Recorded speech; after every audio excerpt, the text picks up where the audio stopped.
Vamos entonces partiendo en referencia a nuestra segunda clase. Ya habíamos visto los orígenes del derecho del notariado, cómo el notario, pasando de ser parte integrante del Poder Judicial, ¿no?, se convierte después en un profesional independiente, ya no siendo integrante del Poder Judicial, sino estando supeditado su vigilancia al Ministerio de Justicia, como actualmente lo encontramos. Y nos habíamos quedado refiriendo que en nuestro caso tenemos un sistema notarial particular denominado Sistema Notarial Latino, ¿no?, donde la función del notario es exclusiva, ¿no?, porque aquellas personas que optan el grado de notario, pasando estos exámenes rigurosos, no podrán desempeñar ya la función de abogados, por más que sean abogados, ¿no?, salvo por causa propia o de algún pariente directo. Y en todo caso, la norma sí faculta ejercer la docencia, pero en forma no a tiempo completo, sino a tiempo parcial, la docencia parcial, ¿no? Por eso se dice que es exclusiva.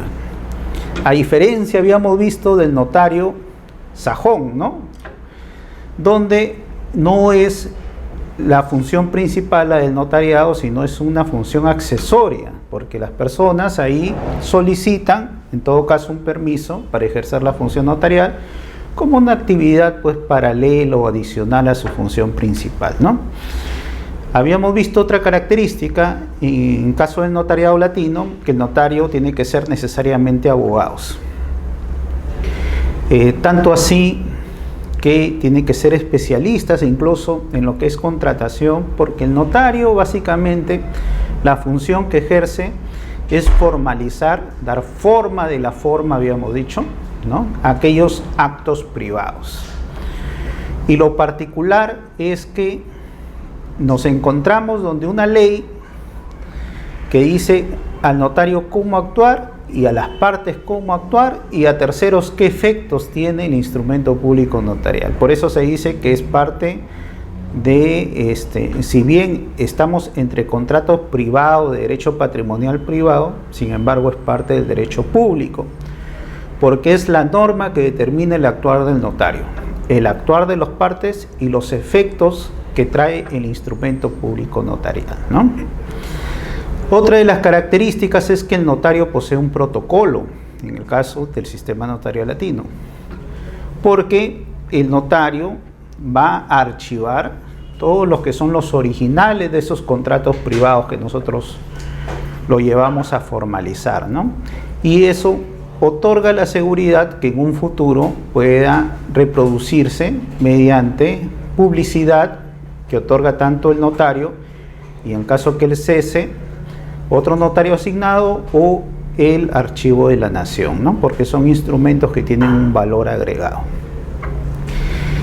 Y así habíamos visto diferentes formas de actuar del notario. Ahora, vamos un poco a ver, en este caso, una de las funciones principales de la labor notarial, y que es el otorgamiento del instrumento público notarial. Se dice que instrumento público notarial es el instrumento por excelencia que nace de la labor del notariado.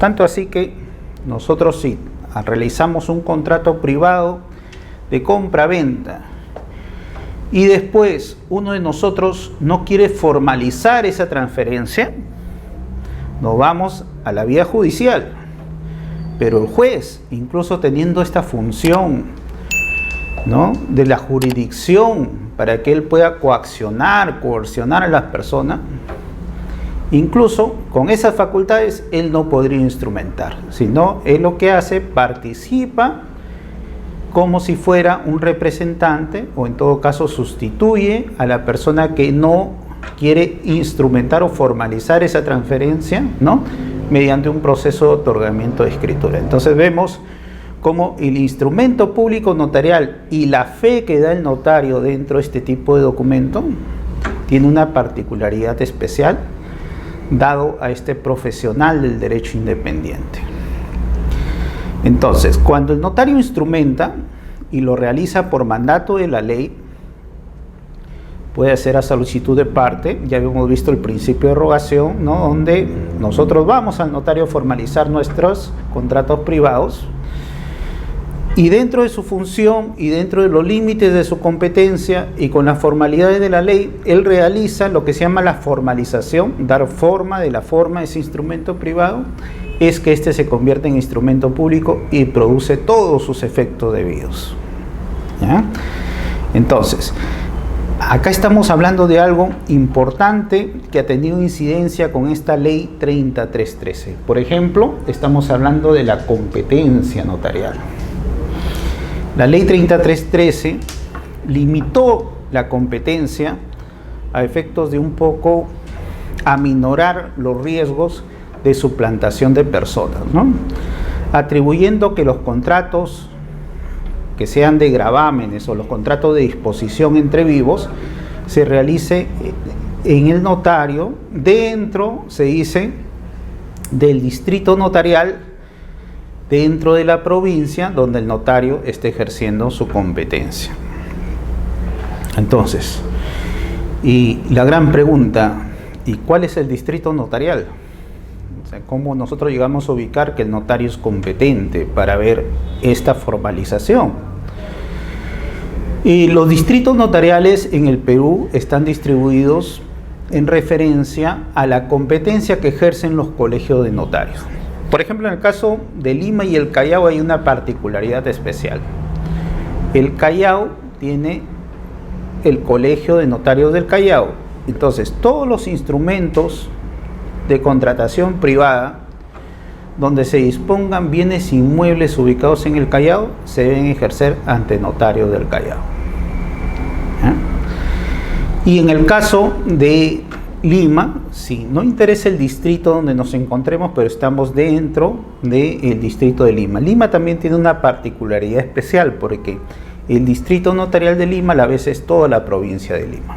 Entonces, lo podría ejercer siendo, por ejemplo, un inmueble que se ubica en San Isidro, lo podría ejercer ante un notario de Jesús María. No habría ninguna dificultad porque está dentro del distrito, dentro de la provincia. ¿Y qué pasa si yo me voy a Huacho, Huaral, Barranca? ¿Quién sería el notario competente? ¿Sería el notario de Lima? No, ahí sería el notario que pertenezca al distrito notarial del Callao, pero que esté ubicado en los distritos respectivos, ¿no?, donde estamos ejerciendo esa competencia. Entonces vemos que hay una limitación. Esta limitación, sin embargo, ha sido modificado recientemente por el decreto legislativo 1232. Entonces, las personas jurídicas actualmente ya no tienen ese impedimento que otorgaba la ley 3313. Ya se ha ampliado. Las personas jurídicas siguen teniendo la competencia de ir a cualquier notario para realizar acto de disposición entre vivos o acto de gravamen. Para las personas naturales sí ha quedado restringido todavía esta referencia de la competencia, ¿no? Y habíamos visto cuál era la intención, la buena intención de la norma, ¿no?, que es evitar la suplantación de personas. La crítica cuando surge la ley 3313 es que qué pasaba con las personas mayores, los ancianos, aquellas personas que padecían enfermedades y no podían trasladarse, ¿no? Entonces, en referencia a se podría decir a estas personas que se ven afectadas por la norma, lastimosamente todavía sigue, y el fin ya lo vemos, pues el fin es evitar la suplantación de personas. El Estado, una especie de distribuye su responsabilidad ahí y el costo social se lo va a las personas que están contratando bajo el amparo notarial. En cuanto a instrumentos del notario por mandato de la ley, ¿no?, ¿cuáles son los tipos de instrumentos por mandato de la ley? Hay que tener presente que el notario interviene primero en contratos patrimoniales privados. compra-venta, sus usufructos, etcétera, todo tipo de contratos privados que nosotros podamos realizar. Pero él no podría intervenir, o su limitación también quedaría restringida en cuanto a su competencia cuando hay un funcionario asignado para esa actividad. Un ejemplo, si yo quiero sacar una copia certificada de un expediente judicial, yo no podría ir a un notario y pedir que él se acerque y certifique las copias dentro del expediente judicial, ¿no? Ahí un poco está limitada su competencia, porque ahí tenemos que la fe pública la va a tener el asistente judicial, por ejemplo. Yo contrato a un notario para que constate, por ejemplo, el levantamiento de un cadáver. También otro límite en cuanto a la competencia de la función notarial, ¿no? Porque esa función está dada al fiscal y por lo tanto el notario no podría incursionar en esos actos en referencia al levantamiento de cadáver, ¿no? En referencia a cuando hay, por ejemplo, actos que constatar donde no hay específicamente un funcionario asignado. En esos casos el notario sí interviene. Y de acá quiero partir para más o menos hacer una distinción doctrinaria en que cuando se habla o cuando el notario tiene que realizar una escritura pública y cuando el notario debería realizar un acta notarial. Se dice que el notario realiza una escritura pública cuando el acto a formalizar son actos jurídicos, negocios jurídicos entre privados, donde las partes, en forma particular, realizan los acuerdos. Y ya hemos hablado un poco de la doctrina o del arte notarial, en donde el notario, en el actum, cuando ya los acuerdos de las partes llegan a concretar si quieren formalizar un negocio jurídico, el notario asesora y ve si ese acto o negocio jurídico es lícito, es adecuado a ley, no vulnera el ordenamiento jurídico. Y en caso haya alguna causa de nulidad, anulabilidad, el notario advierte a las partes. También advierte a la parte de los efectos jurídicos que va a producir ese acto o negocio jurídico. Y si las partes deciden continuar con la formalización, entonces él instrumenta. ¿Y qué instrumenta? Va a ser una escritura pública. Ahora, si yo no voy a realizar un contrato privado entre particulares, sino lo que voy a hacer, quiero constatar un hecho, un acto, donde no haya manifestación de voluntad de las personas, pero en todo caso quiero perennizar ese acto. En esos casos, el notario lo que realiza es un acta notarial. Entonces, en un acta notarial, el notario instrumenta algo que aprecia, algo que ve, un hecho, un acontecimiento. En una escritura pública, el notario lo que formaliza es un negocio jurídico, un acto jurídico entre particulares. Entonces, por mandato de la ley, vemos restricciones en competencia y cuál es la función del notario. A solicitud de parte, ¿no? Los notarios no pueden actuar de oficio. Por eso, dentro de los principios que rigen el derecho notarial, tenemos el principio de rogación, por la cual las partes voluntariamente van al notario para que el notario formalice ese acto o negocio jurídico que han decidido realizar. Por eso se llama a solicitud de parte. Incluso si dentro del proceso de formalización una de las partes decide no continuar el proceso, entonces simplemente el notario se abstiene de realizar esta formalización. Y ahí tenemos las escrituras públicas donde faltó la firma de uno de los otorgantes, ¿no? Y donde el notario, en esos casos donde no han firmado ambos contratantes o no han ratificado el acto en presencia de él, no podría otorgar partes notariales. Y eso hay que tenerlo presente, ¿no? Cuando uno pide un parte notarial, y se advierte que una de las partes no han firmado o no han confirmado, el notario no puede extender ese instrumento público.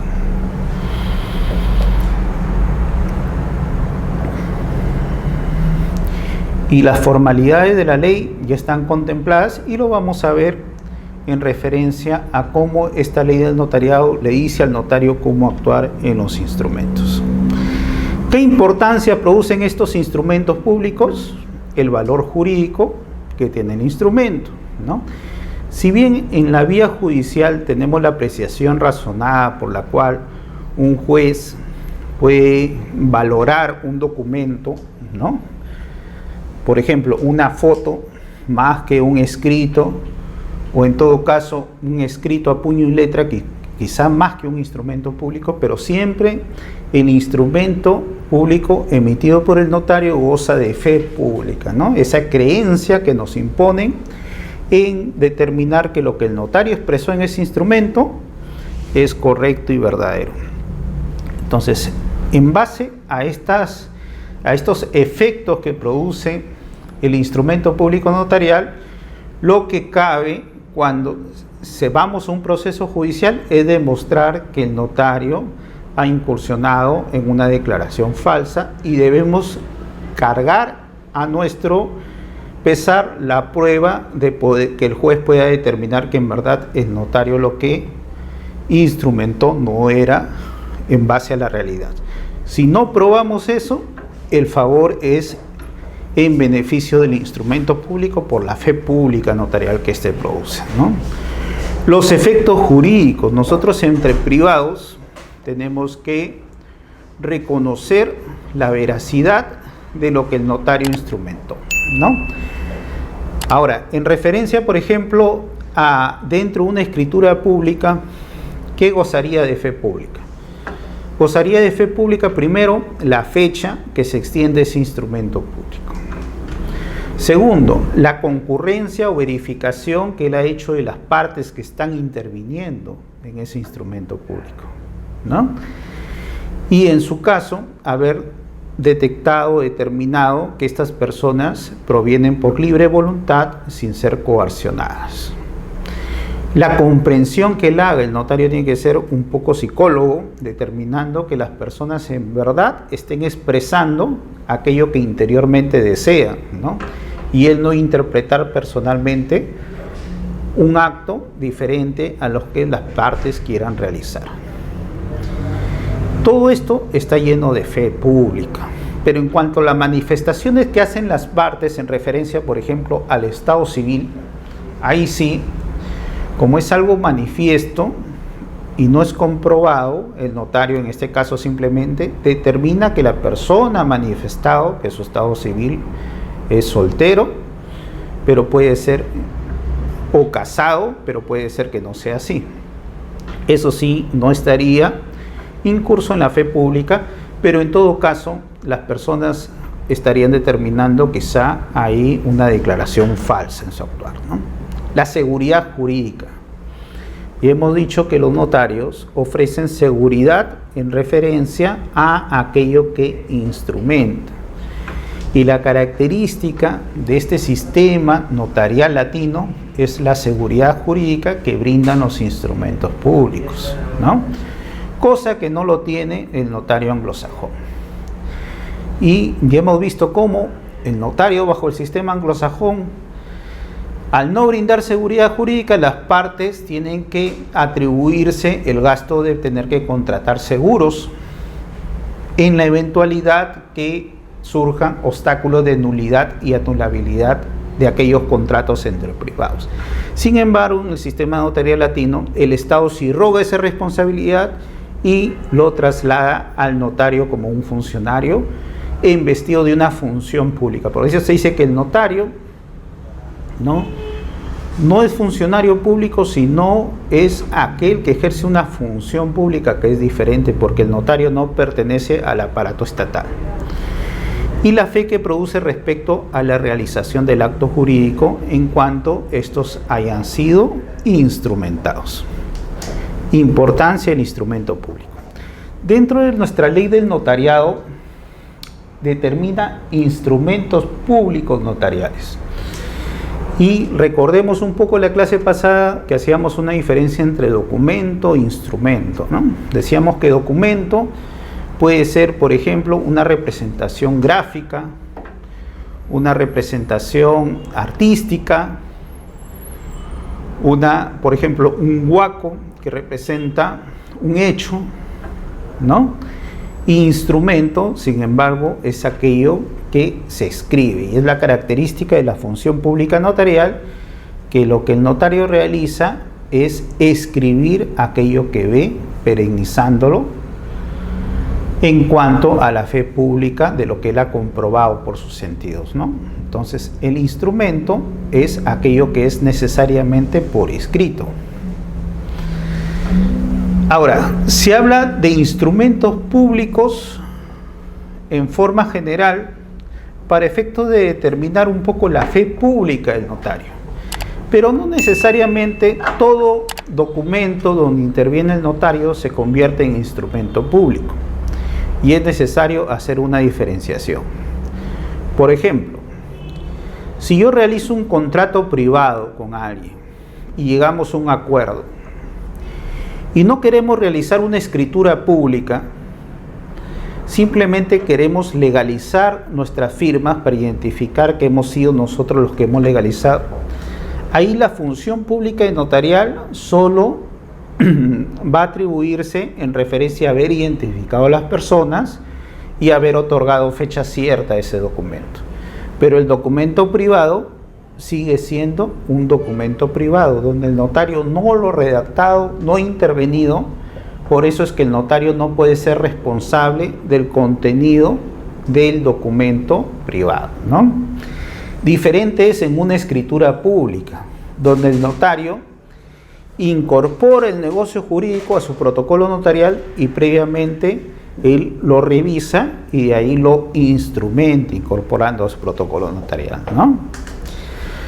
Entonces, no todo documento donde interviene el notario se debe considerar como instrumento público notarial.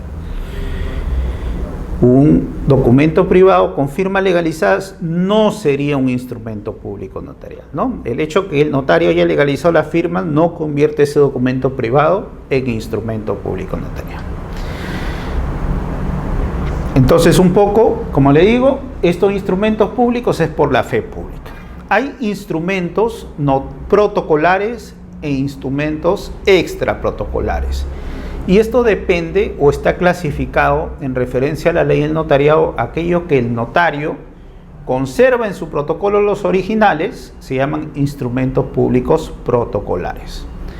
Y aquellos donde el notario, al igual que el notario sajón, devuelve a las partes, ¿no?, luego de haber participado en la identificación de las personas o haber realizado el acto notarial, esos se llaman extraprotocolares, ¿no?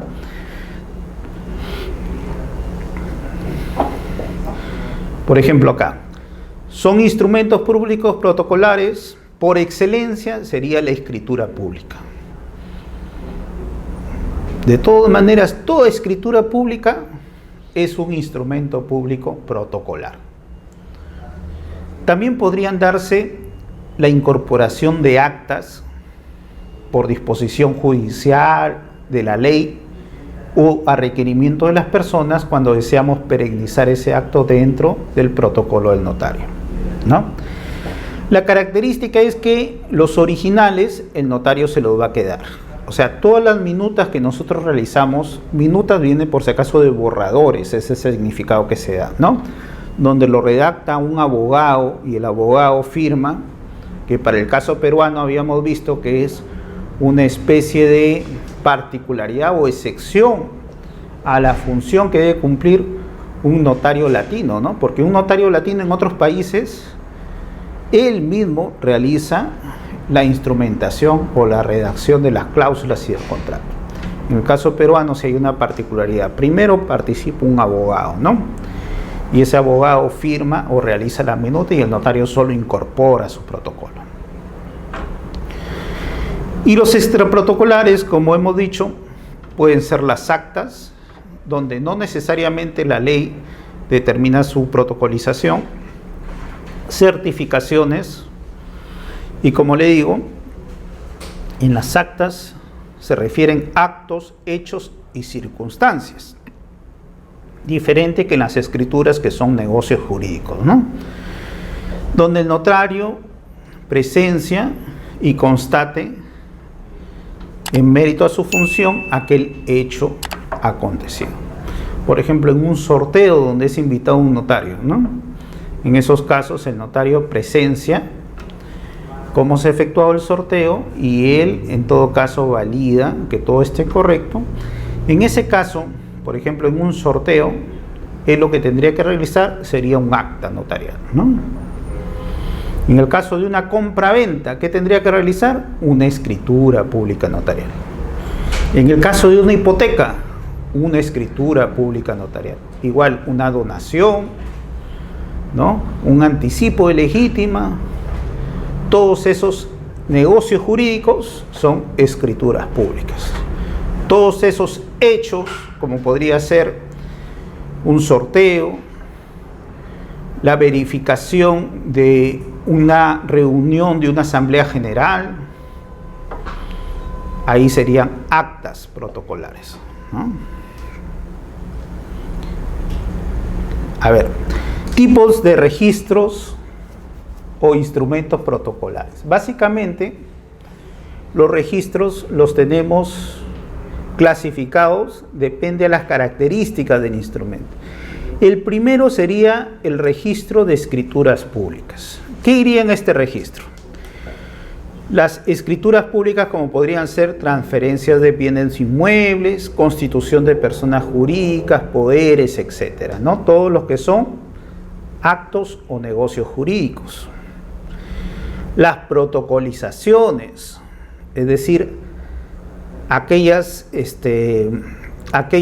documentos donde se ordena al notario incorporarlo en su protocolo, ¿no? O se pide en todo caso incorporarlo. O actas que la ley determine sean incorporadas. En estos casos va en este registro particular el registro de escrituras públicas. Tenemos en el segundo tipo de registro protocolar, el registro de testamentos. Acá tenemos el testamento por escritura pública, o lo que se llama en la doctrina aquel testamento abierto, ¿no? Donde hay toda una formalidad y yo en vida quiero dejar, y una vez distribuido mi patrimonio a mis herederos, ¿no? A efectos de que estos sean ejecutados al momento del fallecimiento de la persona, ¿no? Los testamentos cerrados.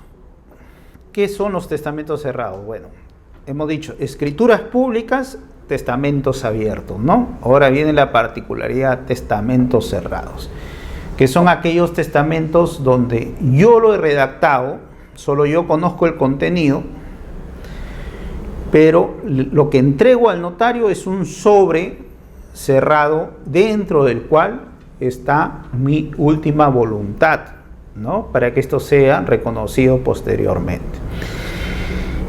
En el testamento abierto por escritura pública se lee en presencia de dos testigos, ¿no? Y ellos mismos ratifican incluso la conformidad del contenido del testamento. En el testamento cerrado participan también los testigos, pero en este caso no se lee el contenido. Lo que se hace es se presencia el acto de la entrega de este tipo de testamento en presencia de dos testigos. Ahora tenemos también el registro de acta de protesto, que es un registro particular.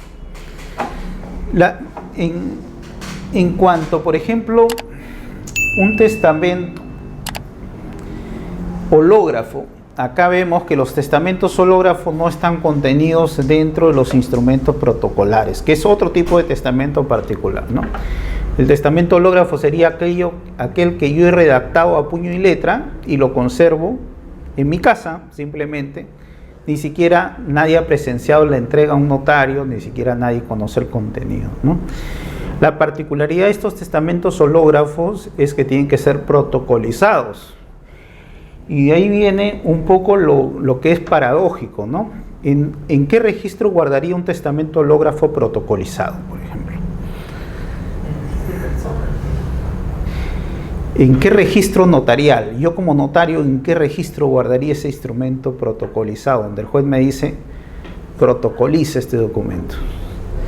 ¿En el registro de escrituras públicas o en el registro de testamento?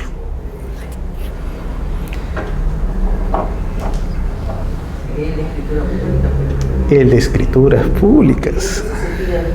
Exacto, ¿no?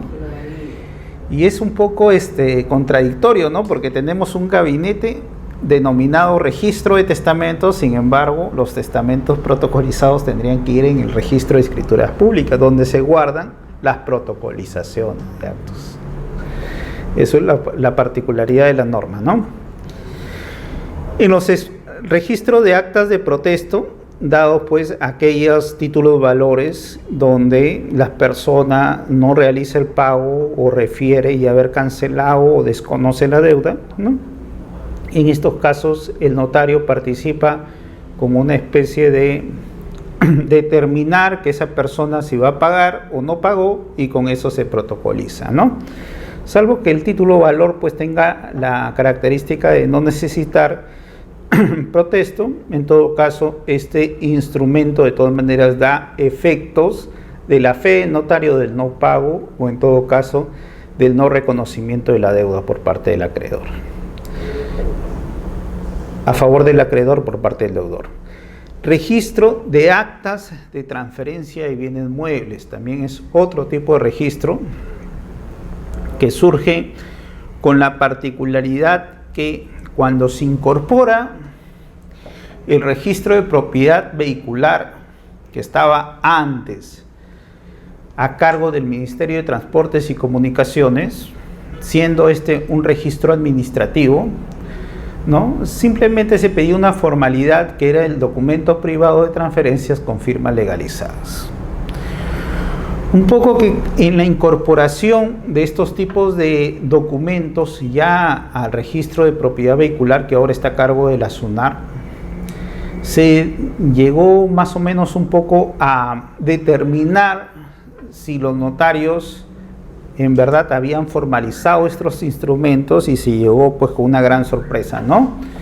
Gran número de estos documentos privados con firmas legalizadas no habían sido realizados por los notarios, y eso le restaba pues valor a estos tipos de instrumentos, ¿no? Con posibilidad que puedan ser declarados nulos o anulables en su caso. Entonces se buscó la solución, y qué mejor solución que darle la función al notario que delante de él se realice estas transferencias. Actualmente los notarios ya están realizando estas transferencias mediante actas notariales. Ya no se permite, por ejemplo, el ingreso de documentos privados con firmas legalizadas, y los notarios lo que extienden es el acta de transferencia de vehículos usados. ¿Por qué vehículos usados? Porque los vehículos nuevos no necesitan la realización del acta de transferencia, porque en este caso la fe pública está en referencia al importador, ¿no? Mediante el DUA, por la cual ingresa el vehículo, y en todo caso, si es una empresa que se dedica a transferir vehículos, bastaría eso y el documento de la boleta, o en todo caso la factura a una persona jurídica por ese hecho. Y también hay actas de bienes muebles identificables, ¿no? Que es otro tipo de todo bien mueble, como podría ser, por ejemplo, en el caso de transferencia de un motor, de un avión, ¿no? De una embarcación pesquera, etcétera. Todos esos tipos de bienes muebles podrían realizarse mediante este registro de acta de transferencia de bienes muebles registrables. Tenemos el registro de asuntos no contenciosos, ¿no?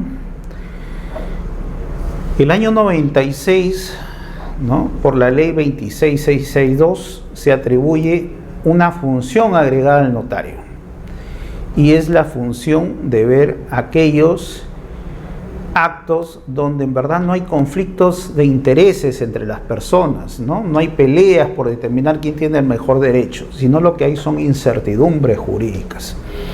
En doctrina estos procesos se le denomina jurisdicción voluntaria. Está a cargo del juez, que tiene facultades jurisdiccionales y también tiene facultades para resolver incertidumbres jurídicas. Por eso en nuestro Código Adjetivo Civil, cuando dicen cuál es el fin del proceso, es resolver conflicto de intereses o incertidumbres jurídicas, ¿no? Pero la función fundamental por la cual se crea el juez es la función jurisdiccional. Entonces, la actividad principal del juez, al igual que el notario, como es instrumental, la del juez es resolver conflictos de intereses. Lo que pasa es que antes no había una persona que podría tomar estos tipos de resoluciones de incertidumbres jurídicas. Por eso es que al juez, cuando inicia en sus actividades, se le carga esta función adicional de resolver incertidumbres jurídicas. Ante la carga procesal, que ya sabemos, por más que haya disminuido por estos procesos no contenciosos, pero de todas maneras sigue siendo ardua la carga, ¿no? Entonces, por eso a los notarios se le da esta función agregada, ¿no?, de que ellos pueden resolver asuntos no contenciosos. Entonces, ¿qué pasa en la actualidad? Yo puedo irme a un juez o puedo irme a un notario público, ¿no? Y vamos a ver en el desarrollo de la actividad de este diplomado, ¿no?, los diferentes tipos de asuntos no contenciosos donde los notarios participan. Por ejemplo, a pinceladas, el registro de escrituras públicas de rectificación de partidas. En estos casos, el notario participa siempre y cuando hablemos de errores materiales, donde es fácil al notario determinar mediante la comparación de dos partidas, por ejemplo la de nacimiento con la de matrimonio, que existe un error, ¿no?, en esta segunda. Entonces, en estos tipos de errores por letras, ¿no?, o porque se obvió algún nombre, pueden participar los notarios. Lo que no pueden participar los notarios es en el cambio de nombre, por ejemplo, ¿no? Si esto no es que se determina de los dos instrumentos, sino se pide agregar un nombre, o en todo caso cambiar un nombre. En esos casos sí tendría que participar el juez, ahí no podría entrar. Tampoco los notarios no pueden rectificar lo que se llama el sexo, ¿no?, como podría hacerlo quizá un juez. Las escrituras públicas de adopción de personas capaces es otro instrumento donde los notarios participan. Como acá estamos hablando de un acto de conveniencia de personas adultas, ¿no?, con capacidades, y no hay impedimento ni afectación de terceros, este tipo de actos no contenciosos podría formalizarse mediante una escritura pública, incluso sin publicaciones, a diferencia de los otros tipos de asuntos no contenciosos. La escritura pública de patrimonio familiar. ¿Qué es el patrimonio familiar? Es una afectación que yo realizo de mi propiedad inmueble a favor de un familiar directo, ¿no?, con el fin de que no sea embargado, o en todo caso podría ser pasible de ser rematado este bien, porque lo que busco es proteger a la familia. Por eso es que yo afecto. La condición es no tener deudas y que la propiedad no tenga gravamen o afectaciones que impidan realizar la constitución del patrimonio familiar, ¿no? Antes se denominaba esta figura hogar de familia, ahora se denomina patrimonio familiar. Las actas de inventario, ¿no?, donde el notario hace a requerimiento de las personas el inventario de aquellos bienes que se encuentran dentro de un inmueble, o en todo caso los inmuebles que poseen las personas. Las actas de comprobación de testamento. Habíamos hablado que acá teníamos testamentos cerrados y en todo caso, ante el fallecimiento de las personas, se necesita abrir o aperturar esos testamentos, ¿no?, para otorgarles los efectos jurídicos deseados. En este caso, los notarios también pueden realizar. Actas de sucesiones intestadas, ¿no?, donde los herederos legales pueden solicitar vía notarial presentando las pruebas de ser declarados herederos, ¿no? Para dar origen a las transferencias sucesorias de aquellos patrimonios que tuvieron las personas servidas. Las actas de prescripción adquisitiva de dominio. Acá sí hay que hacer un poco de reflexión si en verdad es un asunto no contencioso, porque la prescripción adquisitiva de dominio es convertir a un poseedor en propietario y es cancelar el derecho de propiedad de una persona, sea porque en el tiempo, por descuido o porque le restó importancia, nunca quiso ejercer el valor económico de la propiedad, ¿no? Entonces, un poco en la doctrina, viendo la función social que debe cumplir el derecho de propiedad, es que se castiga, se castiga, ¿no?, al propietario, y se beneficia a aquel poseedor que, ejerciendo como si fuera propietario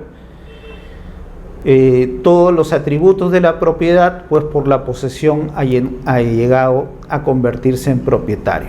Como acá la misma norma determina, en caso de prescripciones adquisitivas largas de 10 años o extraordinarias, ¿no?, y la conversión del derecho de posesión a propietario, entonces el notario lo que hace es formaliza ya ese derecho ganado, ¿no? Hay que ver que el Código Civil en sí simplemente ejerce atribuciones y dice que las personas que han ganado el derecho de propiedad podrán, o sea, no es obligatorio porque ya el derecho sustantivo lo tienen ganado. Pero de todas maneras, si vamos a quitarle a alguien el derecho de propiedad y darle un poseedor, de todas maneras, la crítica en este sentido es que debería siempre ser jurisdiccional y no contencioso, ¿no? Las actas de formalización de título supletorio. Los títulos supletorios, a diferencia de las prescripciones adquisitivas de dominio, es que en el título supletorio el propietario quiere ser reconocido en su derecho porque el documento que tuvo ya no lo tiene.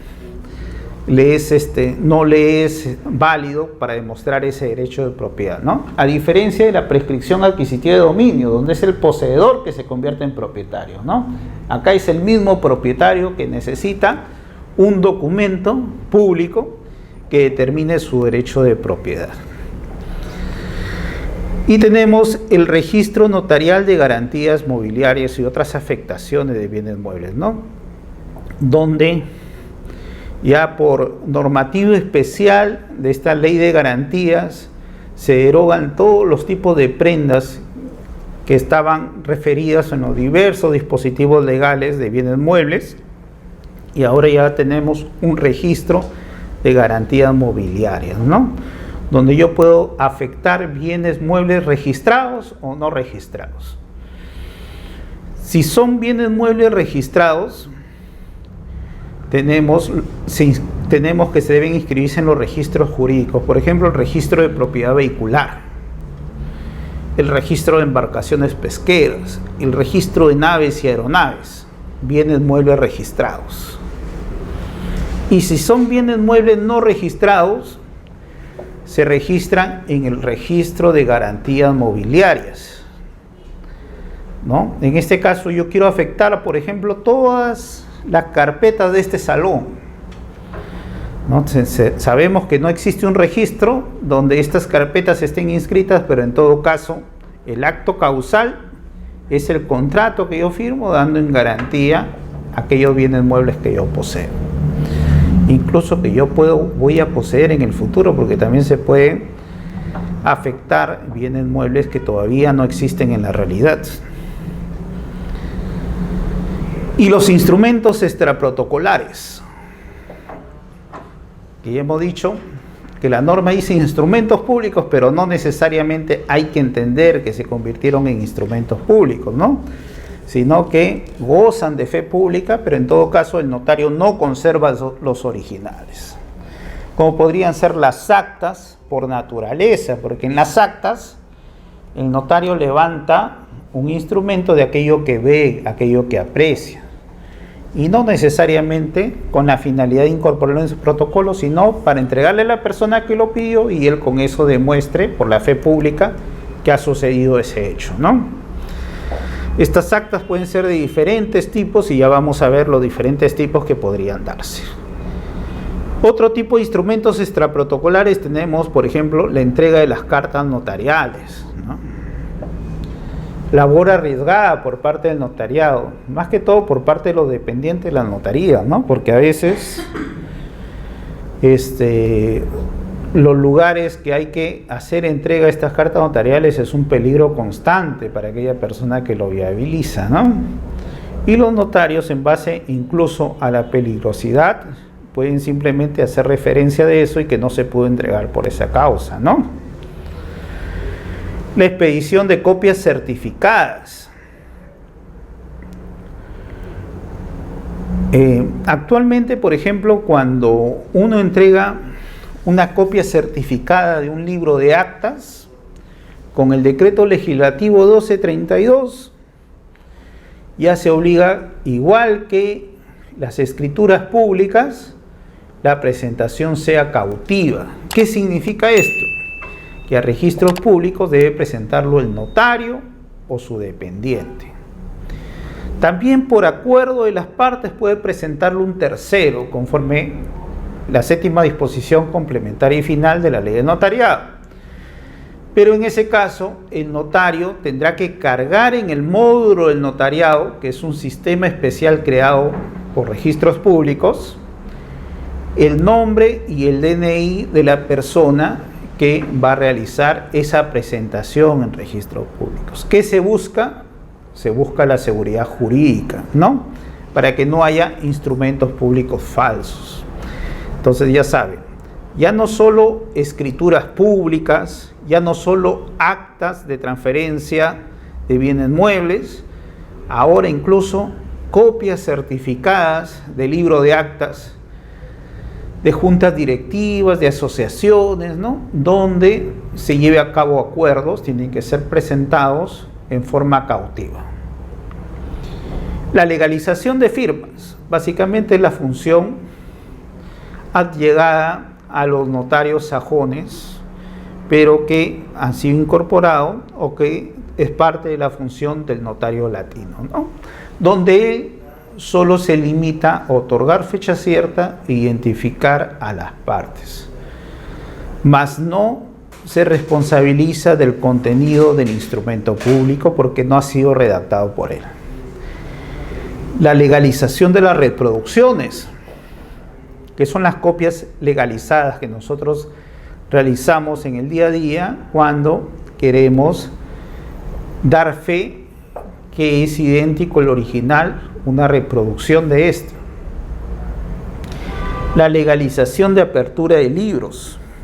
El decreto legislativo 1232 también ha tenido innovaciones en base a la apertura de libros. ¿Qué pasaba antes? Cambiaba una junta directiva y la que salía no quería entregar los libros. Entonces, ¿qué hacía la nueva junta directiva? La nueva junta directiva se iba a la comisaría, presentaba una denuncia de pérdida de documentos y aperturaba el libro número 2. Y con eso se iba al notario con la denuncia y el notario aperturaba el libro número 2 porque el libro número 1 se había extraviado. Y así se iban acumulando diversos tipos de libros, ¿no? Actualmente ya se ha puesto más rigurosidad para aperturar libros número 2. Porque también estos eran mal utilizados por personas que querían aperturar libros para que no participen en esos acuerdos, atribuyendo poderes, facultades o acuerdos de personas jurídicas donde ellos ni siquiera participaban. Entonces, actualmente se pide una rigurosidad donde mediante asamblea general y por acta se apruebe la apertura del libro y donde se haga referencia de la pérdida del mismo, ¿no? Y con eso ya se podrá aperturar recién el libro de actas. La constatación de supervivencia, que es otro tipo de instrumento público donde el notario da fe, pues, de aquellas personas mayores para efecto de poder recibir todavía las pensiones, ¿no? que todavía estén vivos. Y otros tipos de certificaciones que se pueden dar por leyes especiales. Los poderes también podrían darse como instrumentos públicos o en forma de instrumentos extraprotocolares, donde no es necesario básicamente su inserción porque las partes así lo deciden, o en todo caso las entidades no lo requieren, ¿no? Los poderes fuera de registros y los poderes por cartas con firmas legalizadas también. Esto un poco está determinado en base a la cuantía por el reglamento de la ley del notariado, más ahora con la modificación del decreto legislativo 1232 también se está exigiendo ya una reglamentación especial, ¿no? Que todavía no se está dando. Entonces, instrumentos públicos extraprotocolares, ya sabemos, actas, certificaciones, ¿y qué buscan? Actos, hechos, circunstancias, ¿no? Que el notario presencia o le constan por razón de su función. Si son negocios o actos jurídicos, no serían instrumentos públicos extrapolulares, tendría que ser instrumentos públicos protocolares, ¿no?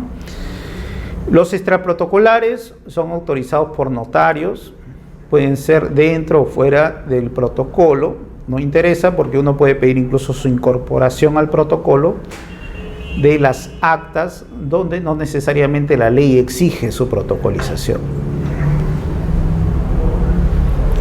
Y acá tenemos los diferentes tipos de certificaciones que habíamos quedado en explicar, ¿no? Las certificaciones de cartas notariales, copias certificadas, de firma, reproducciones, apertura de libros, supervivencia, constatación de ley, etc. Y, disculpen, las actas, ¿no? Actas para autorización de viaje de menores. En el caso los menores tengan que ir al extranjero, se necesita de todas maneras la autorización de ambos padres, ¿no? En el caso que los menores estén dentro del Perú, basta con el acta de uno de los padres. Acta de destrucción de bienes, aquellos bienes incautados o aquellos bienes que van a ser por las empresas pues destruidos, ¿no? A efectos de un poco nivelar el patrimonio y el endeudamiento por aspectos tributarios, el notario también participa. Actas de entrega, actas de junta, directorios, asambleas, comités y actuaciones corporativas, ¿no? Acta de licitaciones y concursos, donde el notario básicamente, en caso de contrataciones del Estado, por ejemplo, tiene que participar necesariamente, ¿no? Actas de inventarios, de sorteos y de constataciones de identidades. Actualmente con la ley del notariado hay una innovación. Si bien el notario instrumenta, que significa por escrito, el soporte ya no necesariamente puede ser el papel. Entonces, en la actualidad tenemos incluso soportes bajo los sistemas digitalizados o informáticos, ¿no? Entonces, lo que el notario emite son partes electrónicos. Con el decreto legislativo 1232 en Lima, ¿no? Ya va a ser obligatorio la expedición de los partes digitales cuando sean entrega de instrumentos públicos de poderes. Ya no se va a utilizar el instrumento en soporte papel. Y esto va a ser una innovación donde los notarios van a tener que utilizar los partes electrónicos y la firma digital como parte de su función pública, ahora de manera obligatoria. Las miras es que en un futuro se puede utilizar uno u otro instrumento. Se está empezando por Lima y poco a poco va a irse avanzando a nivel de Perú. En los registros públicos ya se tienen experiencias de parte electrónico. Actualmente los bloqueos, ¿no?, son llevados mediante partes electrónicos. Un poco el cambio de ver un soporte papel a un soporte digital quizá amerita un poco de desconfianza por parte de los que ejercen la función pública. Pero así es todo cambio e innovación tecnológica, ¿no? Y poco a poco va a surgir lo que son estos tipos de instrumentos notariales. La protocolización es un acto de incorporación de aquellos instrumentos extraprotocolares al protocolo del notario, ¿no? Lo que se busca es que el notario conserve, en todo caso, aquellos actos o hechos que ha constatado, sean incorporados al protocolo, y en cualquier momento él puede extender fe de esos actos o hechos. ¿Cómo lo lleva el notario? Conforme a la ley del notariado, en soporte papel o en soporte digital, como lo habíamos dicho. En soporte papel, la ley sí determina o en pliegos o en hojas de papel emitidos por el Colegio de Notarios, ¿no? Entonces los notarios comúnmente van a tener que comprar ciertas cantidades de papel o pliegos y tienen que estos ser aperturados por la junta de directivas actuales de los colegios notarios que autoricen el funcionamiento de estos protocolos. Y en base a eso, ellos puedan ir incorporando los actos de acuerdo a los protocolos que posean. Lo que hay que tener presente es que la función notarial es una función pública, ¿no? Y como lo habíamos dicho, no está supeditado a que el notario diga esto sí instrumento y esto no instrumento, ¿no? Ni tampoco está supeditado a que el notario no se apersone al oficio notarial en el día. La ley y la norma dice que el notario tiene una función pública y por lo tanto una responsabilidad en su función. No es dueño de un negocio, sino lo que es un servidor de una función pública. Y en su caso, si no posee ciertos protocolos abiertos, a exigencia de los usuarios, ellos tienen que aperturar esos protocolos, ¿no?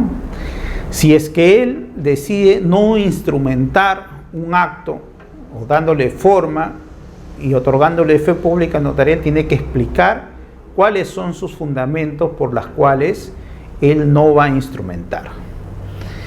Y en este sentido, la función del registro protocolar es una función pública. Tampoco los notarios no pueden decir: yo no te puedo emitir copia de tal escritura pública. No, parte de su función es dar la publicidad a esos instrumentos públicos que cuenta su protocolo. Así sea un tercero, no sea claro, no es restringido. Las restricciones en cuanto a las funciones de publicidad vienen cuando hay afección a un derecho a la intimidad, solo en ese sentido, porque hay un mandato constitucional que determina la apertura. Incluso ya registros públicos que ha sacado su código de publicidad, mucho incide en cuanto un poco restringir la publicidad cuando hay derecho a afectación a la intimidad. Más por la seguridad jurídica y los efectos que produce una función pública, siempre tiene que darse a conocer a todos, porque yo por ley obligo a todos a que tengan conocimiento de aquello que está inscrito, pero para que todos tengan el conocimiento efectivo tengo que tener una publicidad abierta a todos, ¿no? Y en todo caso, si yo digo que el notario da fe de este hecho, pero si yo no tengo acceso a eso, entonces ¿cómo te puedo obligar a ti a obligarte que tú no desconozcas este hecho? Entonces ahí viene. ¿Esto es a nivel notarial o lo estamos hablando registral? A nivel registral y a nivel de la función pública notarial también se da. Solo el derecho a la intimidad, ¿no? En cuanto que usted habló de las hojas, siempre va a ser por escrito, va a quedar siempre perennizado los acuerdos. Eso sí no va a cambiar a virtual. Eso no va a cambiar a virtual. Lo que va a cambiar son los poderes que sí van a tener que presentar en soporte digital, pero eso no quita que también va a haber un archivo, pero en este caso, en vez de soporte papel, va a ser archivo digital. Ya no van a tener la obligación de llevar mi ficha registral para ver yo tengo el poder. Ya no. Basta que uno le diga hoy día al notario, otorga un poder a tal persona, el notario lo protocoliza y el notario envía un parte electrónico a registros. Así es. Y si ya tengo un poder inscrito antiguo, ¿puedo pedir que lo digitalicen? No. Ya no. No se puede pedir que solicite. Eso sí no. Ahora, ¿qué registros forman el protocolo? Ya hemos hablado, ¿no? Escrituras públicas, testamentos, protestos, acta de transferencia, etc. El archivo notarial. El archivo notarial está compuesto por todos esos registros físicos, soporte papel o medio magnético, ¿no? Como en el caso que hemos determinado, que lleva el notario conforme a ley. También las minutas que nosotros llevamos a los notarios para que sean protocolizados tienen que ser custodiados en un archivo especial y para eso se extienden tomos de minutas. Estas minutas también pueden ser pasibles de otorgarle publicidad, al igual que las reproducciones dadas en los protocolos. Los documentos protocolizados conforme a ley y los índices. Los índices es una gran ayuda para la labor notarial en cuanto a instrumentos públicos extraprotocolares y en cuanto a la búsqueda de los instrumentos públicos protocolizados, ¿no? A efecto de determinar en qué archivo se encuentra. Y también de los extraprotocolares, porque esto determina que sí se realizó un acto extraprotocolar que quizá no conserve el original en sus archivos, pero puede determinar que sí se realizó esa certificación extraprotocolar. Estos índices actualmente ya están determinados en un sistema en la práctica. Los notarios tienen un sistema donde automáticamente se van, conforme van protocolizando actos, se van incorporando a los índices respectivos. Cuando un notario deja de ser notario por cese, ¿no? Sea por cualquier causal, es necesario que esos documentos sean transferidos a otro notario a efecto de darle publicidad y se lleguen a cerrar, en todo caso, estos archivos notariales o inventariar adecuadamente, ¿no? Los colegios de notarios primero van a tener la función de asignar ante qué notario, cuando se ha producido el cese de un notario, ante qué notario van a ir estos archivos. Él lo va a conservar por 2 años y de ahí lo tiene que reportar ya debidamente inventariado para que sean llevados al Archivo General de la Nación. Como son documentos de contratos privados y por lo tanto de negocios jurídicos con bienes jurídicos tutelados, pues por eso es necesario ser custodiados como patrimonio de la nación, ¿no? Y el Archivo General es la que se encarga de eso. Ahora, de estos instrumentos que el notario conserva en su matriz, tenemos los distintos traslados que él puede realizar. Entonces, los traslados es la publicidad que él realiza del protocolo notarial, ¿no? Entonces, él puede realizar, por ejemplo, testimonios, boletas y partes. ¿Qué diferencia se da entre estos 3 instrumentos? El testimonio básicamente se entrega a las partes contratantes, una vez terminada la función de protocolización del notario y la inscripción registral. La boleta es parte del protocolo, de ese instrumento guardado en el protocolo notarial, ¿no? Puede él entregarte parte del instrumento o en todo caso un resumen del instrumento público notarial. Y los partes son los traslados que realiza el notario ante un funcionario público para que ese acto esté inscrito. Los testimonios y los partes notariales tienen que reflejar la reproducción total del instrumento público. Por ejemplo, en una compra-venta, todo el contenido de la compra-venta instrumentado, protocolizado. En cuanto a la boleta, es un resumen o parte del mismo. El testimonio se entrega a las partes que contratan y la boleta se entrega a registros públicos. En cuanto a los partes, se entrega a registros públicos. En cuanto a los partes, es que la ley del notariado hace referencia a la presentación cautiva, ¿ya? Y como les hice referencia, si una de las partes no firmó, el notario se va a abstener de emitir este parte notarial. La idea innovadora de este decreto legislativo 1232 que modifica la ley 3313 y que modifica el decreto legislativo 1049 es que tanto el presentante del notario como aquel tercero que va a realizar la entrega de estos partes a registros públicos esté su nombre y su DNI baseado en este sistema de notarios. Este sistema del notariado, que es, como le digo, una base de datos, actualmente está a cargo de los mismos notarios y bajo su responsabilidad esto tiene que ser actualizado. En cuanto a las minutas que están contenidas en los tomos, cabe la posibilidad de entregar copias certificadas. Y como le digo, los traslados ahora pueden realizarse en formato digital o en medio físico. Y no hay problema en cuanto a la seguridad, porque dentro de la calificación registral está la comprobación de que el notario haya expedido ese documento, cosa que antes era un poco difícil. Era un poco difícil realizar, ¿no? Hasta ahí, ¿alguna consulta como para descansar un poco? Una pregunta.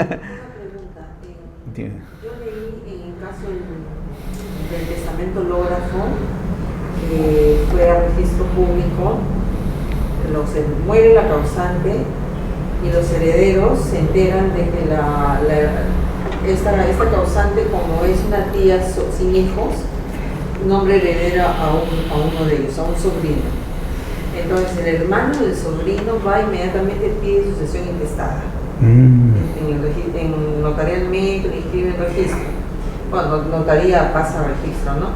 Pero resulta que el sobrino beneficiado tenía el testamento hológrafo que lo llevan al juez, lo validan y lo van a inscribir. Y ya se encontró con el otro pan. Y ya no pueden inscribirlo. Así es. ¿Continúa la ley así hasta ahora?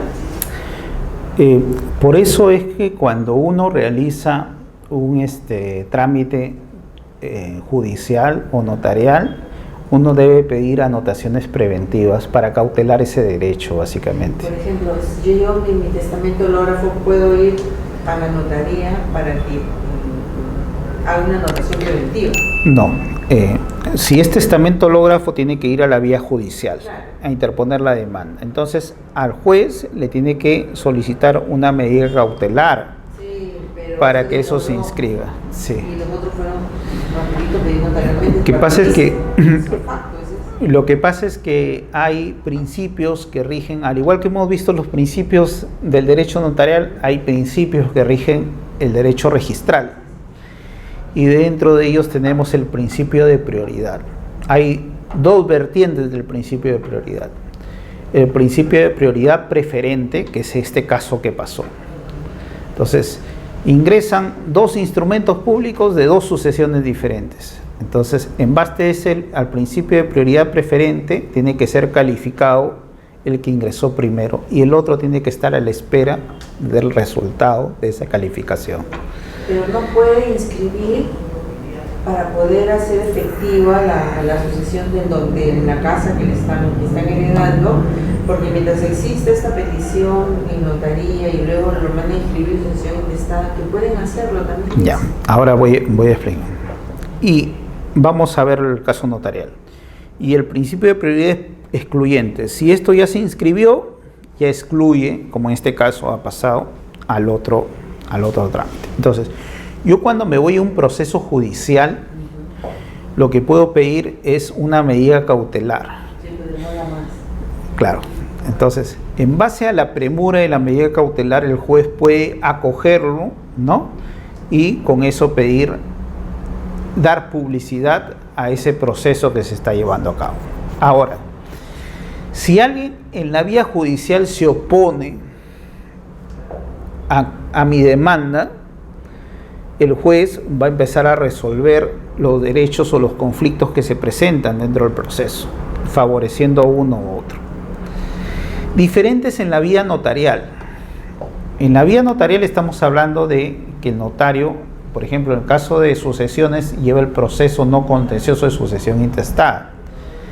Entonces, si yo planteo la sucesión ante el notario, tengo que primero referir quiénes son los propietarios y realizar publicaciones en el peruano y otro en mayor circulación, por lo menos una vez. Y si yo veo que están siendo afectados mis derechos en la vía notarial, ¿qué hago? Yo me opongo a ese trámite. Para eso sirve la oposición, que es decirle al notario que me están afectando mis derechos. Y el notario, ¿qué tiene que hacer? Como el notario no tiene función jurisdiccional, simplemente el notario lo que hace es determina que él ya no va a continuar el proceso y que esto se ventile en la vía judicial. Entonces, ¿qué se recomienda en estos casos, no? Si se hubiera enterado, porque puede ser que no se haya enterado, pero si se hubiera enterado que él estaba en el proceso judicial y se hubiera enterado que paralelamente había este proceso notarial, lo que hubiera hecho es interpuesto su oposición al proceso notarial. Ahora, en la medida que los notarios están a cargo de procesos no contenciosos y no se lleva bajo el amparo de un juez que tiene función jurisdiccional, todo trámite notarial no tiene cosa juzgada. Entonces, por más que esté escrito y por más que haya otorgado publicidad, eso no es cosa juzgada y eso podría ventilarse en la vía judicial su nulidad o en todo caso su inclusión de él demostrando que tiene mayor derecho, o su petición de herencia, ¿no? Ahora, dentro de los derechos, dentro del proceso de sucesión, uno cuando se entera en la vía notarial, por ejemplo, que mi hermano está pidiendo que él sea declarado como único propietario y yo también tengo derecho, yo tengo dos opciones. O me opongo para que el notario no continúe el proceso, o yo me voy al notario y pido mi inclusión. Y el notario, por más que mi hermano haya participado solo él pidiendo ser declarado sucesor, me tiene que incluir a mí también. Y ahí culminar el proceso. De los 30 días ya inscrito ya no puede hacer eso. Ahora, claro, si ya lo declaró el notario, ¿no? Heredero, entonces, y solo él ha sido declarado heredero, y yo puedo por la vía judicial pedir mi petición de herencia para también concurrir con él en el derecho hereditario. Pero en este caso, no es que él haya pedido su petición de herencia, sino que él tenía su testamento hológrafo que quizá demoró. Claro. De todos. Entonces, ¿qué han hecho ellos? Apenas falleció la causante, como tienen una casa enorme en San Isidro, fueron inmediatamente a pedir sucesión intestada, a sabiendas que él tenía un testamento hológrafo en su favor. Entonces, como eso es lo que usted dice, no hay de registro, es el hológrafo, ¿no? ¿Qué hace? El beneficiado va al juez a validar el testamento para inscribirlo en el registro y ya no podía. Ya no podía. Entonces, ¿qué tendría que hacer? ¿Oponerse ya no? No. Es lo que podría hacer, porque ya si ya concluyó el proceso en la vía notarial, lo único que podría hacer ahí, como no es cosa juzgada, declarar la nulidad porque él tiene mejor derecho de petición. Judicialmente, sí. Pues, y continuar con su proceso, ¿no? Diferente que él hubiera querido concurrir o hubiera tenido también el derecho de concurrir, ahí su petición de herencia, simplemente para concurrir con el otro, ¿no? Sí, se produce esas cosas. No, y bueno, pues también hay falsedad ahí dado por esa persona que, claro, del primero, ¿no? Entonces no solo acá tenemos aspectos civiles, sino también penales, ¿no? Porque ahí se ha creado todo un movimiento del aparato estatal burlando pues un derecho de otra persona para salir beneficiado, ¿no? Entonces quizá ahí se podría terminar un fraude procesal incluso, ¿no? Que trae consecuencias penales en sí también. Y la adopción de personas mayores, cuando uno lo quiere incluir, si la ley dice que es a personas mayores de edad se adoptan, pero la ley dice que es mínimo 14 años, digamos, la diferencia. 18 años. Sí, pero he leído que es menos los 4 años, yo le sacaba la cuenta, menos del 50%, no sé qué. Digamos que la edad de la persona, dicen que es 18 años, pero después estaba leyendo un paréntesis donde decía que podía llegar hasta 14, la diferencia. En caso de adopción de personas de mayores de edad, claro, porque ahí de todas maneras hay un derecho de esa persona de poder oponerse a la adopción. Seguro eso es lo que he leído en cuanto es adoptada una persona siendo menor, ¿no? Por ejemplo, si yo quiero adoptar a una persona de 36 años... No, lo que pasa es que el otro es diferente. Yo quiero adoptar a un menor de edad. Cuando el menor cumple 14, entonces él tiene derecho a oponerse a esa adopción y para que sea declarado nulo. Es diferente al requisito que se pide que entre el adoptante y el adoptado haya 18 años de edad. Eso es otra cosa. ¿Ya? Pero imposible si uno quiere adoptar a una persona. Bueno, si ambos están de acuerdo y ambos son mayores de edad, en este caso no habría impedimento, ¿no? Para que surjan los derechos. Por ejemplo, mi esposo y yo queremos adoptar a una chiquita que nos la dejó el papá para que tenga otra vida, pero que sea empleada del hogar. Entonces, la hemos tenido, le hemos hecho estudiar todo, pero la vamos a dejar, no ha superado mucho, solo máximo cuarto secundaria. Ella cree que su labor es esa, nada más. Entonces, creemos que psicológicamente le va a hacer bien porque el papá falleció, la mamá son quechohablantes, ya no existen. Entonces, ¿qué queremos? Ha estado 20 años. ¿De qué vale que le dejemos un bien cuando lo va a perder? Porque ella piensa pues que no, le hemos llevado a psicólogos, tratamientos para que desarrolle la personalidad. Porque en mi casa todos los que han trabajado, todos tienen profesión. Es la única que no puede desarrollar. Entonces, si ella se va a sentir hija, ella se va a sentir fuerte. Eso nosotros lo tomamos en cuenta en el caso de su prima de ella, que cuando la pusimos a trabajar en una oficina que entró para limpiar, pero cuando le empezaron a llamar señorita, con otra distinción, todo ese bloqueo desapareció. Cambió su perspectiva de vida. Yo le dije, di que eres mi sobrina, pero la última no puede. Y es más inteligente que la mayor. Claro. Y capta más cuál es su lugar. Y ella sola decía, queremos adoptarla, no tiene nada, mire, 20 años, que no es que haya hecho gran cosa, porque es chiquita, feita, llena de acné, queremos que se sienta hija. Entonces, porque vemos el cariño que nos tiene todo, ¿no? Y en realidad mis dos hijos están realizados. Claro. ¿Cómo me puede impedir la ley favorecer así a una persona? Puede ser 36, pero su cabecita es de una chica. Lo que pasa es que todo acto jurídico necesita una manifestación de voluntad. Y para que sea manifiesta, ella tiene que comprender o entender el aspecto de esa manifestación. Y hasta se siente avergonzada, ¿no? Sí, pues. Pero si ella puede ser que comprenda, pero al final no desea, por X perjuicios que tenga ella, seguro con ella misma, lastimosamente no se concreta un negocio jurídico, pero un acto jurídico. Podría hacer eso porque le podría pedir al juez, porque si una notaría no va a querer, si va contra la ley, pero si tiene 36 a nuestra edad, de nosotros que queremos adoptarla, pero incluso en la vía judicial también viene que pase perito. Claro. Tiene que pasar perito. Sí, bueno. Tiene que, todo eso lo quiero hacer, pero un notario no va a pedir perito. No. Ese problema que No. el notario solo llama no es de fiar. No, pues. Yo quiero algo que a futuro no pueda ser opuesto. Digamos, las nueras en nombre de los nietos. Que no se me vaya a echar abajo esta adopción, no me parece. Exacto. justo. Cuando es por la vía judicial, en la medida que ya el juez determina un derecho y en ese caso se sigue por un proceso que se llama un proceso apegado al derecho, un proceso regular, ahí sí se produce la cosa juzgada. En la vía notarial no se da eso. En la vía notarial no se da eso. Ya no hay nada ni con los nuevos esto. No. Qué triste sería para mí que yo desaparezca de este mundo y que venga una nuera a quitarme ese derecho, y lo puede hacer, ¿no? Puede decir nuestra edad. Bueno, lo que pasa es que también nosotros tenemos una particularidad, ¿no? Que nuestros herederos legales tienen el derecho a nuestra herencia.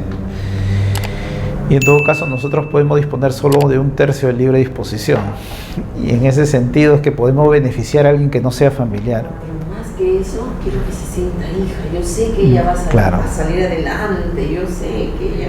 Y además nos quiere mucho como hijo. Ahora la mentalidad que tenemos nosotros en la capital es diferente de la mentalidad que se tiene la gente de provincia, ¿no? Entonces también puede hacer que ella lo que se sienta es que un poco está traicionando a sus antepasados, a sus ascendientes, cosas así. Entonces, pero eso está metido dentro de la mentalidad de ella. Dijo, Claro. quiero que estés ahí, que siempre vengas bien vestida, porque acaso lo vas a tener hijo. Eran quechohablantes y todos tenían hijos chiquitos, con polleritas, morían por tuberculosis, por todo. Sí, y me pues. dijo, lo único que quiero es que se vista y no tenga hijos, y aprenda a leer y escribir. Yo le he puesto en todos los colegios sabidos y por haber, psicólogos, todo. Puede ser por la vía judicial, ¿no? Sí, eso sería lo conveniente en este caso, ¿no? No sé. Bueno, una última pregunta. Dígame. No. En los medios de prueba, en los trámites judiciales, ¿ya? se habla del soporte al documento, al papel que se imprime.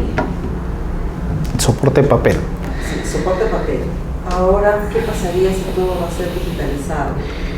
Eso no quita que al momento de otorgar publicidad, el notario puede imprimir en todo caso claro, en cuanto a su traslado de los partes digitales. Lo que pasa es que en la base de datos no va a estar en un archivo físico, sino va a estar en un archivo digital, y eso es lo que va a tener él, ¿no?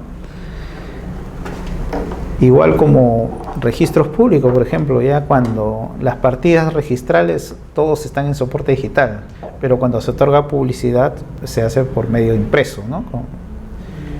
Claro. Porque no va a haber la obligación, ¿no?, de que todo sea trasladado solo cuando sea necesario, como medios de prueba. Como medio de prueba, sí, pues. No, solamente para personas jurídicas ha cambiado el hecho de que si yo tengo una propiedad en Arequipa, solo una empresa puede venderlo desde Lima. Así es. Pero si yo soy persona natural, no puedo vender desde acá. También hay excepciones. Por ejemplo, si yo quiero transferir 2 propiedades mediante un solo instrumento, ahí yo puedo elegir en cuál de los notarios de esas 2 propiedades yo quiero realizar la venta de esas. O en Lima o en Arequipa. Así es, 2 o más, ¿no? Entonces ahí yo podría elegir, ¿no? En ese caso sí no hay impedimento. Piensen eso, porque ya pueden pagar impuestos, ya pagan. Claro, una especie por también dar el beneficio, porque en verdad es una carga, es una carga que nos han puesto a nosotros, a los que contratamos en forma privada, ¿no? O sea, ya la seguridad jurídica, el Estado se ve un poco de ahí comprometido, entonces dice, mejor asegúrate y hazlo ante tal notario, ¿no? Pero también ellos ven pues que también sería un abuso del derecho de decirle, quiero vender 5 propiedades, tengo que ir a 5 departamentos diferentes del Perú para vender las propiedades. Entonces lo podría hacer ahí ante un solo notario nomás, ¿no? ¿O en Lima o en cualquier propiedades de provincia? Donde se ubica, del notario competente, donde se ubican esos predios, ¿no? Si un predio se ubica en Lima y otro en Ayacucho, supongamos, o bien lo hago en el notario de Lima, o bien lo hago en el notario de Ayacucho y puedo transferir las 2 propiedades. Ahí sí no hay ningún problema, ¿no? ¿Y cómo entonces, si yo tengo una carta poder que otra persona me la da a mí, alguien puede hacer mal uso de ese poder a nombre de una empresa? Lo que pasa es que... la carta poder la hago efectivo siempre y cuando yo estuviera allá, en el mismo sitio, ¿no? Para hacer una venta, por ejemplo. Claro. En el caso de personas jurídicas, lo que va a pasar es que las facultades del representante de la persona jurídica va a tener que publicitarse en las partidas, ¿no? Como una especie de seguridad. Entonces, si yo soy gerente, claro, sí, bueno, o yo tengo poder, entonces sí, ¿no? ¿Y qué facultades tengo para las personas jurídicas? De ahí viene que el artículo 55 de la ley del notariado ahora regula una obligación al notario. Le dice al notario, si tú cuentas con la factibilidad de hacer la firma digital, o que digo la comprobación biométrica digital, tienes que hacerlo. Si es que por alguna circunstancia no pudiste hacerlo, ¿no? Porque puede darse que no hay sistema, puede darse que en todo caso, o sea, él no ha tenido factibilidad de acceder a la base de datos, entonces lo que tienes que hacer es pedirle su documento de identidad y compararlo con la base de datos de la RENIEC. Le da otra alternativa, ¿no? Entonces todo puede ser falsificado, entonces mejor es menos falsificable que no sea como el DNI electrónico. El DNI electrónico la verdad es que es un buen... Yo considero que sí, yo consideraría que sí. Pero en todo caso, avanza la tecnología para ambos lados, ¿no? Para bien y para mal. Porque en la firma biométrica ya tenemos pues los implantes biométricos que están fabricándose, ¿no? Incluso en estos estudios que había sellos de huellas digitales de las personas, ¿no? Entonces, sea el caso. Bueno, a los notarios los que se les priva un poco es la responsabilidad en referencia si has seguido el trámite que contemplaba la ley, ¿no? Entonces, si yo le he hecho la convalidación digital y salió que sí era, pero al final no era porque no sé cómo el señor entraba al sistema, bloqueado, ha metido información ahí, no era, pero el notario deja constancia, ahora tiene él que dejar constancia que ha efectuado la comprobación biométrica. Incluso algunos notarios dicen, he efectuado la comprobación biométrica, he comparado su DNI en la base de datos de RENIEC y he pedido la participación de 2 testigos que identifican a esa persona. Mira, todos esos datos a veces algunos notarios lo utilizan. Y en base a eso, que se produzca un hecho pues de estas mafias, ¿no? De suplantación, ya ahí resta un poco de referencia a la labor notarial, ¿no? Ya el notario pues ahí de todas maneras va a verse limitado en cuanto a su responsabilidad, porque él ya no puede ir más allá pues, de lo evidente ya en la seguridad. Digamos, cómo se minoraría asegurar una propiedad? Sería lo que sacó el registro público desde el año pasado, ¿cómo se llama? Claro, por 10 años. Sí, la inmovilización temporal de partida, claro. Eso es uno de los, bueno, tuvo sus críticas también, ¿no? Porque lo que se busca con un registro jurídico es que haya seguridad jurídica dinámica, o sea, que la gente pueda contratar. Y sin embargo, en este caso, registros es para decirle a todos que no voy a vender, cosa que... Está bien, porque sería mucha suplantación. No, lo que pasa es que el fin es que haya contratos entre terceros, que se mueva. O sea, registro lo que se cree es para eso. Si no hay manifestación de voluntad, no hay acto jurídico. Entonces, si la persona en verdad la suplantaron y él no ha manifestado su derecho de vender, ese acto puede ser declarado nulo en cualquier momento. Ya le vendieron a terceros y se quedó sin nada. Sí, pues el perjuicio que venía ahí es que también tenemos pues el Código Civil que habla de la fe pública registral, ¿no? Y el tercero de buena fe, ¿no? Que se abastece en base a la publicidad de registros. Esta ley 3313 incidió también en la fe pública registral y tanto en el principio de legitimidad también, ¿no? Y se dice que ya yo me considero tercero de buena fe si adquirió a título oneroso, ¿no? Si es que he comprado de persona que aparece en registros, si me valido de la buena fe, pero ya no me puedo confiar ahora solo en los asientos registrales. Ahora tengo que ver causas que no consten en los títulos archivados. Entonces, las personas para contratar, conforme esta ley 3313, ya no se pueden confiar en una copia literal, en un gravamen o en un CRI,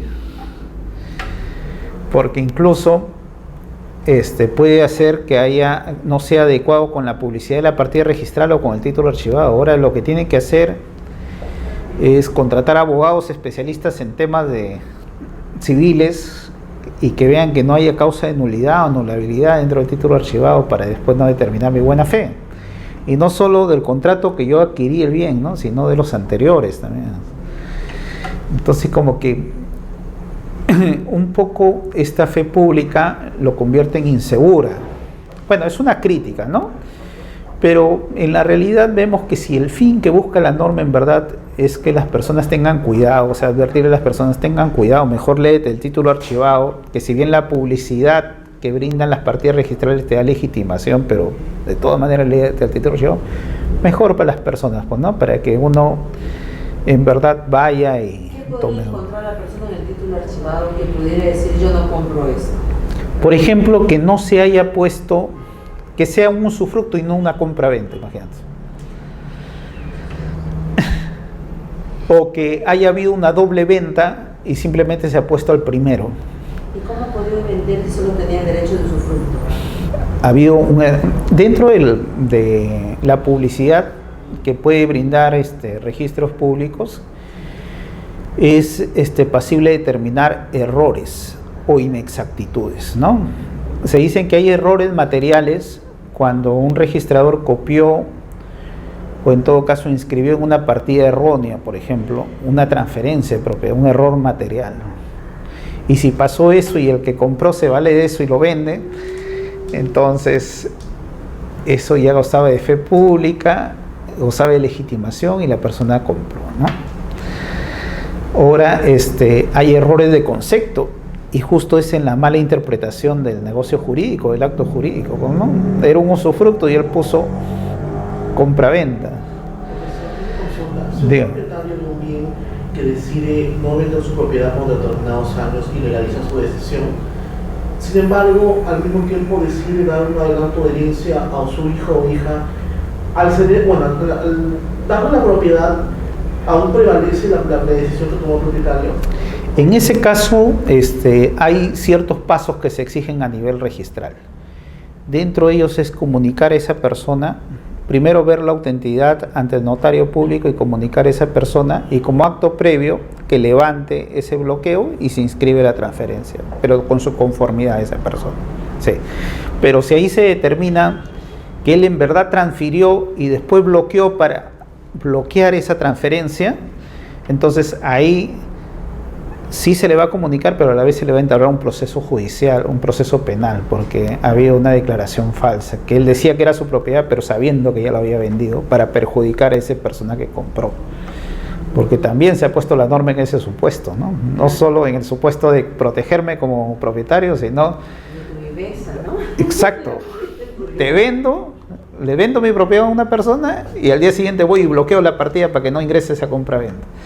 Entonces también se ha puesto, en ese caso lo van a denunciar penalmente a esa persona. Antes de dar un adelanto legítimo, el propietario tendría primero que, digamos, revocar esa decisión. Claro, o sea, primero, si él bloqueó primero y después dio el anticipo ilegítimo, hizo la transferencia, ahí no hay problema, porque él lo levanta e ingresa esa compra-venta. Pero si él vendió y utilizó este mecanismo para que no ingrese esa compra-venta de registros, entonces ahí lo van a denunciar penalmente porque él está utilizando mal pues el sistema. Entonces sí, hay cosas muy interesantes que la vamos a ver ya en la parte registral, esto de los bloqueos de partidas, los comunicados de las anotaciones preventivas por falsificación documentaria, suplantación de personas, que son, bueno, mecanismos que poco a poco están propiciando la seguridad jurídica, ¿no? Claro. Pero que van siendo burlados en el camino quizá. Vendieron unos terrenos en Asia y ¿quiénes habían sido los que le habían vendido un tercero? Un pordiosero, un borrachito. ¿Quién le compra un borrachito? No, es que él dio poder a orden. Sí, sea eso. Entonces el tercero de repente sí es inocente, ¿no? Claro. ¿Quién tendría que revisar? A ver, ¿quién te dio poder? ¿Dónde está la cara de que dio poder? ¿Qué oficio tiene? Por ejemplo, ahí puede ser que sí haya participado esa persona, pero puede ser que es una persona por eso que desconoce en verdad el acto que está realizando y bueno, lo utilizan a él, ¿no? Claro, pues era un indigente. Un indigente, sí. Y el otro era un alcohólico y salió en Canal 4 y los habían utilizado y ellos no se habían presentado a hacer la venta al tercero, sino habían nombrado representantes. Ellos eran los propietarios y representación bien inscrita en el registro público. ¿Y quién era el representante? Otro que no tenía nada de relación. Entonces, utilizan pues a terceros. Sí, pues también se utiliza a terceros, ¿no? En ese sentido. Es difícil poder no protegerse de todo eso. Hay de todo, pues, hay de todo tipo de... El mecanismo que tomes, igual que el DNI electrónico, ya Sandra se está preparando para hacer DNI electrónico. Sí, pues ya se está... Eso es lo más triste, que tenían huella de la persona ya. Tenían ahí sus sellos con su huella digital, ¿no? Como para que determinen que él había puesto su huella. Pero bueno, todo esto se busca... Es muy caro la No, para nada. Incluso ahora, antes incluso se impedía que los copropietarios puedan bloquear partidas, ahora ya se puede, un copropietario en cuanto a sus derechos y acciones puede realizar un bloqueo de partidas, ¿no? En cuanto a su derecho de propiedad. Entonces, como le digo, son mecanismos que poco a poco están surgiendo en miras a la seguridad jurídica, que faltan, que a veces pueden ser contraproducentes, los efectos también puede ser, ¿no? Porque hay que analizarlo en el día a día, porque también esto de las cancelaciones administrativas de asientos que se dan cuando un notario invoca que había suplantación de personas o en todo caso suplantación de documentos y puede hacer que no se haya dado, también es un peligro, ¿no? Donde un profesional haciendo mal ejercicio de su derecho puede anular una venta de un privado. También podría darse esos supuestos. Entonces hay que tener ver el pro y los contras que se pueden dar, ¿no? Y el fin que perseguía Registros Públicos era la seguridad jurídica en el aspecto dinámico, para que la gente contrate confiado en lo que Registros publicita. Estas noticias de escándalo, no sé qué tanto porcentaje, no he llegado sinceramente a averiguar, pero he tomado referencia a algunas entrevistas que han hecho estadistas, que no era significativo en verdad como para cambiar todo un sistema, pero bueno, más que todo ha sido la prensa mediática pues que ha determinado ciertos tipos de... pero en cuanto al porcentaje de la contratación, lo que pasa es que para tomar la rigurosidad de un cambio... Claro. No, pero si se pone la vacuna y solamente 10 de 1 millón, sí, pero si te toca a tu hijo regulas de por vida, claro. Y si lleva una casa, es un bien que uno se lo compra una vez en la vida. Claro, es toda una vida. Entonces, se está hablando que es una afectación no de estadísticas, no afectación a la persona directamente. Sí, o sea, como le digo, los mecanismos han sido buenos, pero el impulso...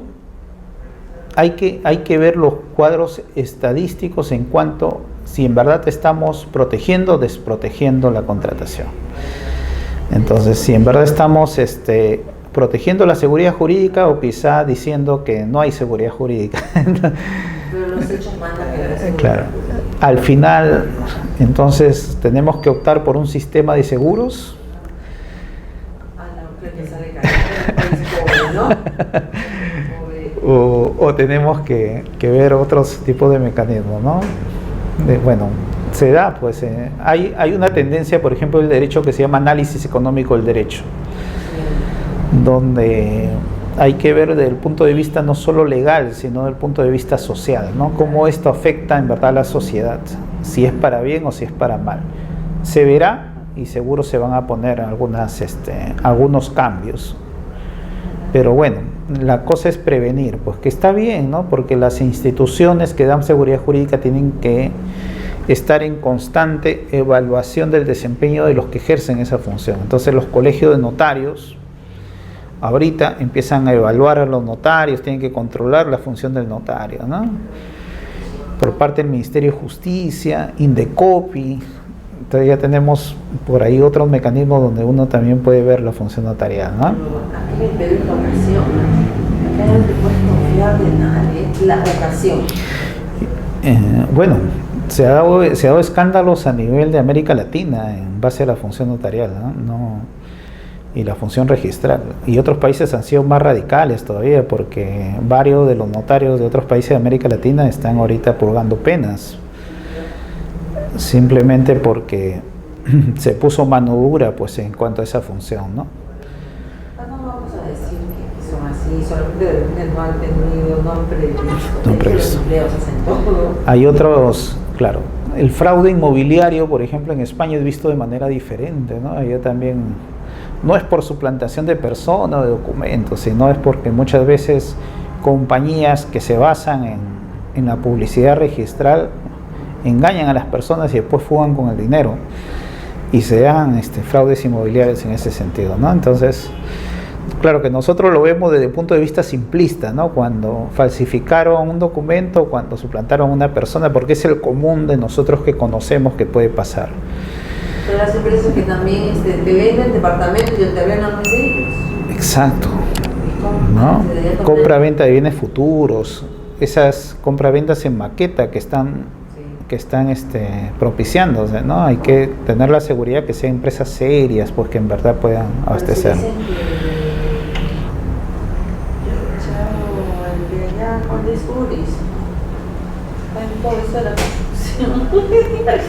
Bueno, son mecanismos, como le digo, que estamos poco a poco solucionando, nos falta, pero lo vamos a ver. Nadie está libre, pues, nadie está libre.